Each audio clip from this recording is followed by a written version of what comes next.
Copa അമേരിക്കയിൽ നിലവിലെ ചാമ്പ്യന്മാരായ അർജന്റീന സെമി ഫൈനലിൽ ഇടം കണ്ടെത്തി. ക്വാർട്ടർ പോരാട്ടത്തിൽ ഇക്വഡോറിനെ തോൽപ്പിച്ചാണ് അർജന്റീന സെമിയിലേക്ക് മുന്നേറിയത്. പെനാൽറ്റി ഷൂട്ടൌട്ട് വരെ നീണ്ട മത്സരത്തിൽ 4-2 അർജന്റീന ജയിച്ചത്. മെസ്സി ഷൂട്ടൌട്ടിൽ കിക്ക് നഷ്ടപ്പെടുത്തിയെങ്കിലും എമിയുടെ സേവുകളാണ് അർജന്റീനയെ രക്ഷിച്ചത്. മത്സരത്തിന്റെ 35-ാം മിനിറ്റിൽ മെസ്സി എടുത്ത കോർണറിൽ നിന്ന് അർജന്റീനയുടെ ആദ്യ ഗോൾ വന്നു. മെസ്സിയുടെ കോർണർ മക്കലിസ്റ്റർ ഫ്ലിക്ക് ചെയ്തു. ഫാർ പോസ്റ്റിൽ നിന്ന് ലിസാൻഡ്രോ മാർട്ടിനസ് പന്ത് ലക്ഷ്യത്തിലെത്തിച്ചു. രണ്ടാം പകുതിയിൽ 62-ാം മിനിറ്റിൽ ഇക്വഡോറിനൊരു പെനാൽറ്റി ലഭിച്ചു. ഹാൻഡ്ബോളിന് ലഭിച്ച പെനാൽറ്റി എടുത്ത ഇനർ വലൻസിയയ്ക്ക് പക്ഷേ പന്ത് ലക്ഷ്യത്തിലെത്തിക്കാനായില്ല. വലൻസിയയുടെ കിക്ക് പോസ്റ്റിൽ തട്ടി പുറത്തേക്ക് പോയി. പക്ഷേ ഇതിലൊന്നും ഇക്വഡോർ തളർന്നില്ല.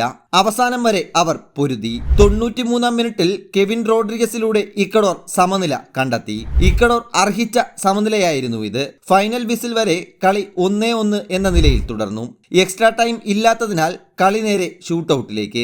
ലയണൽ മെസ്സിയാണ് അർജന്റീനയുടെ ആദ്യ കിക്ക് എടുത്തത്. മെസ്സിയുടെ കിക്ക് പോസ്റ്റിൽ തട്ടി പുറത്തേക്ക് പോയി. പക്ഷേ ഇക്വഡോറിന്റെ ആദ്യ കിക്ക് തടഞ്ഞുകൊണ്ട് എമി മാർട്ടിനസ് അർജന്റീനയുടെ രക്ഷയ്ക്കെത്തി. ഹൂലിയൻ അൽവാരസ് എടുത്ത അർജന്റീനയുടെ രണ്ടാം കിക്ക് ലക്ഷ്യത്തിലെത്തി. ഇക്വഡോറിന്റെ രണ്ടാം കിക്കും എമി തടഞ്ഞിട്ടു. അർജന്റീനയുടെ മൂന്നാം കിക്ക് എടുത്ത മക്കലിസ്റ്ററും ലക്ഷ്യം കണ്ടു. ഇക്വഡോറും അവരുടെ മൂന്നാം കിക്ക് ലക്ഷ്യത്തിലെത്തിച്ചു. അർജന്റീനയുടെ അടുത്ത കിക്ക് മോണ്ടിനെല്ലും ലക്ഷ്യത്തിലെത്തിച്ചു. ഗൈസോടെ ഇക്വഡോറിനെയും ഗോളടിച്ചു. ഇതോടെ സ്കോർ 3-2. അർജന്റീനയുടെ അവസാന കിക്കെടുത്ത ഒട്ടാമെൻഡി പന്ത് വലയിലെത്തിച്ചതോടെ അർജന്റീന ജയം ഉറപ്പിച്ചു. കാനഡയും വെനസ്വേലയും തമ്മിലുള്ള ക്വാർട്ടർ പോരിലെ വിജയികളെയാകും അർജന്റീന സെമി ഫൈനലിൽ നേരിടുക.